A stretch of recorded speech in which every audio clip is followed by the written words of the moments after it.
శ్రీమాత్రే నమ. జై గురు దత్తాత్రేయ నమ.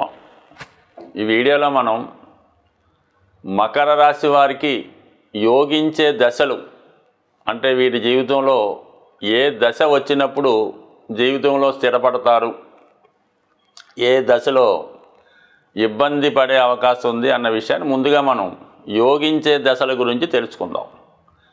ఒక విధంగా మకర రాశి వారికి యోగించే దశలో ఎక్కువ కాలం ఉండడం జరుగుతూ ఉంటుంది. అంటే వీళ్ళకి ఏంటంటే శుక్ర మహాదశ, బుధ మహాదశ, శని మహాదశ, అలాగే రాహు మహాదశ యోగించడం జరుగుతుంది. ఇవన్నీ కూడా ఇంచుమించుగా మరి 20, 38, 47, 57 ఇంచుమించుగా 60 సంవత్సరాల పైన ఈ దశలు యోగించడం వల్ల మరి వాళ్ళు పుట్టినటువంటి నక్షత్రాన్ని బట్టి దశలు ప్రారంభమవుతాయి. కాబట్టి మరి ముందుగా మనం అనుకున్నటువంటి దశలు జాతకుడికి వస్తే జీవితంలో చాలా తొందరగా సక్సెస్ అయ్యి నిలదొక్కుకోవడం జరుగుతూ ఉంటుంది. అంటే సహజంగా ఈ మకర రాశి వారికి బాధ్యతలు ఎక్కువగా ఉండడం జరుగుతూ ఉంటుంది. అందువల్ల ఏంటంటే వీళ్ళు చిన్నప్పటి నుంచే తల్లిదండ్రుల బాధ్యత, అన్నదమ్ముల బాధ్యత మోయవలసి ఉంటుంది. సహజంగా వీళ్ళు జన్మించిన తర్వాత ఏదో కారణాల వల్ల వీళ్ళ తల్లిదండ్రులు ఇబ్బందులు పడుతూ కామన్గా తల్లో తండ్రో దూరం అవుతూ ఉంటారు అన్నమాట. ఈ లగ్నంలో జన్మించిన వాళ్ళకంటే దూరం అంటే ఆ దూరం కాదు, ఏదో ఫిజికల్గా ఏదో కారణాల వల్ల మరి ఈ మకర రాశిలో లగ్నంలో జన్మించిన వారు తాతగారి దగ్గర పెరగడం కానీ, కేవలం తల్లి దగ్గర పెరగడం కానీ జరగడం జరుగుతూ ఉంటుంది. అందువల్ల తొందరగానే వీళ్ళు ధనాన్ని సంపాదించి ఆ బాధ్యత తీసుకోవాల్సి ఉంటుంది. సో అందువల్ల ఏంటంటే ఈ మకర రాశి వాళ్ళు చాలా ప్రాక్టికల్గా ఉంటారు. ఎక్కువగా వీళ్ళకి అంటే రవి రాజగ్రహం అష్టమాధిపతి అవుతూ ఉంటాడు.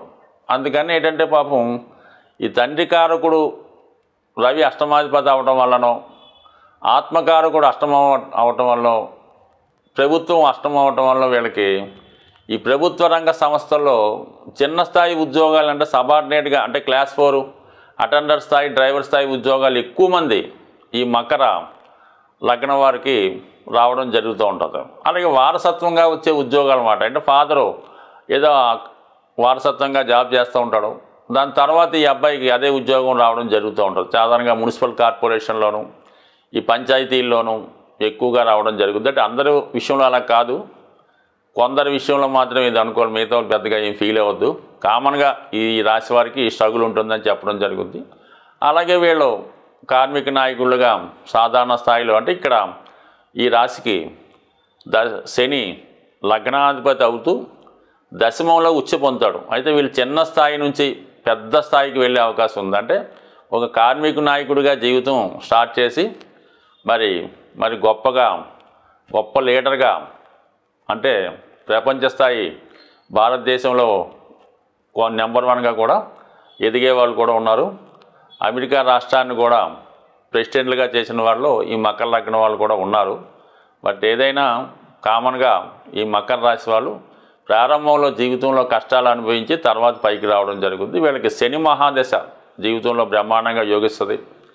మరి ప్రారంభంలో ఈ దశ వచ్చినా, చదువుకున్న టైంలో ఈ దశ వచ్చినా చాలా ప్రాక్టికల్గా అటు కుటుంబ బాధ్యతలు మోస్తూ తనకు తాను పోషించుకుంటూ తనకు తాను ఇంప్రూవ్మెంట్ చేసుకుంటూ ఒక క్రమశిక్షణగా చాలా నిజాయితీగా రావడం జరుగుతుంది. మొత్తం మీద ఈ మకర లగ్నం వారికి శని మహాదశ వస్తే జీవితం స్థిరపడిపోయినట్టే. దాని తర్వాత ఇంక జీవితాంతం వారు దేనికోసం బాధపడక్కర్లేదు, అంత ఉన్నత స్థాయికి తీసుకెళ్తూ ఉంటుంది. ఒక అటు ధనాధిపతి అవుతుంటాడు, ఇటు దశమ స్థానంలో ఉచ్చ పొందుతూ ఉంటాడు.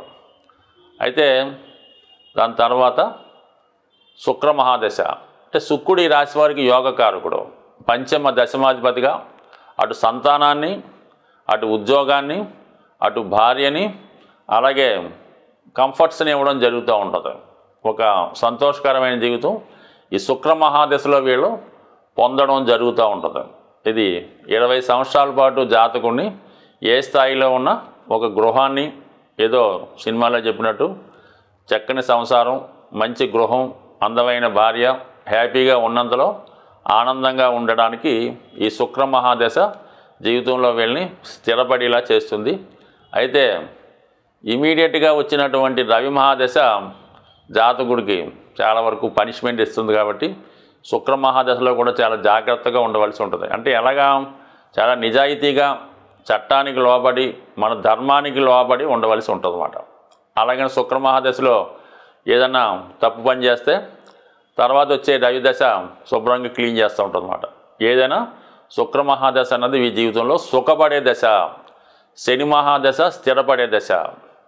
ఇక బుధ మహాదశ విజ్ఞానాన్ని జ్ఞానాన్ని జీవితం ఎలా బతకాలి, ఎంత లాజిక్గా ఉండాలి, ఎక్కడ ఏ విధంగా ప్రవర్తించాలి, ఎక్కడ పెరగాలి, ఎక్కడ తగ్గాలి అన్నది బుధుడు వీళ్ళకి నేర్పడం జరుగుతూ ఉంటుంది. అంటే షష్ఠ భాగ్యాధిపతిగా, అంటే పోలీస్ ట్రైనింగ్ లాంటి అన్నమాట. షష్ఠ భాగ్యాధిపతి అంటే మరి మిలిటరీలో చేరిన వాళ్ళకి ముందు ట్రైనింగ్ ఇస్తారు, సగం మంది అక్కడే వెనక్కి వచ్చేస్తుంటారు అన్నమాట.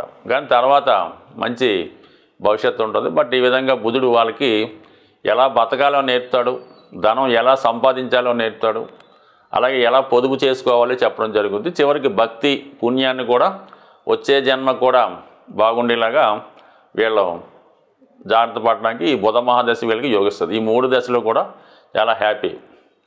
అయితే ఇంకా రాహు మహాదశ. రాహు మరి శనిలాగే ఈ రాశి వారికి ధనాధిపతిగా ఉండడం జరుగుతుంది. అయితే రాహులో కొంత కల్తీ ఉంటుంది. ఎక్కడ ఏ గ్రహంతో కలిసి ఉంటే ఏ భావంలో ఉంటే ఆ ఫలితాన్ని ఇవ్వడం జరుగుతూ ఉంటుంది.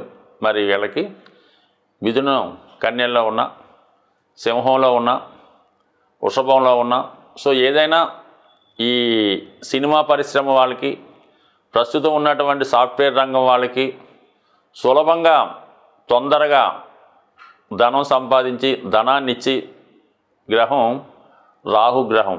అందువల్ల ఏంటంటే వీళ్ళు కొద్ది వరకు మరి చట్టానికి వ్యతిరేకంగా అవినీతి మార్గాల ద్వారా, అంటే ఏదన్నా గవర్నమెంట్ ఆఫీసర్గా ఉంటూ కోట్ల రూపాయలు సంపాదించే విధంగా ఈ రాహు మహాదశ ఈ మకర రాశి వారికి ఉంటుంది. అంటే చేసేదేమో చిన్న ఉద్యోగం ఉంటుంది, ఏ మామూలుగా ఒక ఆర్ఐ స్థాయో లేదంటే ఒక ఎస్ఐ స్థాయో ఉంటుంది. కానీ ఎవరో సంపాదించినటువంటి కోట్లు సంపాదిస్తూ ఉంటారు, చివరికి ఇబ్బంది పడడం కూడా జరుగుతూ ఉంటుంది. సో ఏదైనా రాహుదశ కూడా కొంతమందికి మంచిదనే చెప్పుకోవాల్సి ఉంటుంది. బట్ ఏదైనా ఈ 4 దశలు వీళ్ళకి అనుకూలిస్తాయి. ఇక బాగా ఇబ్బంది పెట్టే దశ రవి మహాదశ, అష్టమాధిపతి కాబట్టి అప్పటిదాకా వీడు చేసిన దాన్ని బట్టి వీటికి ఆ సంపాదించిన ధనమో పేరు ప్రఖ్యాతులు ఉండాలన్నా, ఆ పేరు ప్రఖ్యాతులు పోవాలన్నా, ఉద్యోగం ఉండాలన్నా, ఉద్యోగం పోవాలన్నా రవి నిర్ణయిస్తాడనమాట. రవి మహాదశలో అప్పటిదాకా చాలా జాగ్రత్తగా ఉంటే ఓకే, ఏమాత్రం అవినీతి మార్గంలో వెళ్ళినా రవి కంపల్సరిగా మరి తగు విధమైనటువంటి పనిష్మెంట్ ఇవ్వడం జరుగుతూ ఉంటుంది. ఇక చంద్రమహాదశ ఈ రాశి వారికి సప్తమాధిపతి అవ్వటం వల్ల ఒక విధంగా చంద్రుడి యొక్క బలాన్ని బట్టి ఆధారపడి ఉంటుంది అన్నమాట. అంటే చంద్రుడు మనకి ఈ తిథుల ప్రకారం ఆ చంద్రుడికి అధిపతులు మారుతూ ఉంటారు అన్నమాట. సో ఉదాహరణకి అష్టమంలో పుడితే రాహు యొక్క ప్రభావం ఉంటుంది. ఈ విధంగా కొంత ఆ సబ్జెక్టు వేరు, కానీ మొత్తం మీద అంటే చంద్రుడి యొక్క స్థితిని బట్టి ఫలితం రావడం జరుగుతూ ఉంటుంది. అందుకనే మకర రాశి వారికి వివాహం తర్వాత జీవితం ఒకలా ఉంటుంది, వివాహానికి ముందు ఒకలా ఉంటుంది. కాబట్టి మొత్తం మీద చంద్రుడు పెద్దగా వీళ్ళకి యోగించడం, అంటే రవి ఇచ్చిన ఫలితం ఇంచుమించు చంద్రుడు కూడా ఇచ్చేస్తుంటాడు అన్నమాట. ఆ విధంగా ఉంటుంది. కుజుడు చాలా వరకు సొంత గృహాన్ని ఇచ్చినప్పుడు కూడా కొంతవరకు అన్నదమ్ముల వాళ్ళు ఇబ్బంది పెడుతుంటాడు, వైవాహికంలో చికాకులు వస్తుంటాయి, అధికారుల వల్ల ఇబ్బందులు. మొత్తం మీద కుజుడు ఇబ్బంది పెట్టే గ్రహం, రవిచంద్రులు ఇబ్బంది పెట్టే గ్రహం. ఇంకా గురువు సాధారణంగా ఏంటంటే ఎవరికి పెద్దగా కష్టపెట్టడం, కానీ తెలియకుండానే కొంత ఇబ్బంది పెడుతుంటాడు. అందువల్ల ఏంటంటే గురుదశ కూడా పెద్దగా యోగించే అవకాశం లేదు. బట్ ఏదైనా మకర రాశి వారికి 4 దశలు యోగిస్తూ ఉంటాయి. అంటే వీళ్ళు ఎక్కువగా హనుమాను, అంటే మంగళవారం రోజు హనుమాన్ ఆంజనేయ స్వామి గుడికి వెళ్ళి ఆంజనేయుని పూజించుకోవడం, హనుమాన్ చాలీసా చదువుకోవడం మంచిది. దాని తర్వాత ఏంటంటే సూర్యభగవాన్ని ఖచ్చితంగా ప్రతిరోజు సూర్య నమస్కారం చేసుకొని ఆదిత్య హృదయం చదువుతూ చాలా వరకు ఈ మకర లగ్నం మకర రాశి వారికి తండ్రి గారితో పెద్ద సఖ్యత ఉండదు. ఏదో విధంగా స్ట్రగుల్ ఇబ్బందులు ఉంటాయి కాబట్టి వీళ్ళు తండ్రి గారితో స్నేహంగా ఉన్నట్టు ఉండాలి. అంటే ఆయన చెప్పినట్టు వినడం, ఆయన యొక్క అవసరాలు చూడడం, ఈ విధంగా ఫాదర్కి అంటే ఒకవేళ తండ్రి గారు లేనప్పుడు తండ్రి సమాన వ్యక్తులుగా గురువుకో లేదంటే భగవంతుడికో సేవ చేసుకోవడం వల్ల ఈ మకర రాశి వారికి చాలా వరకు జీవితం ఉన్నంతలో ఆనందంగా ఉండే అవకాశం ఉంటుంది. స్వస్తి.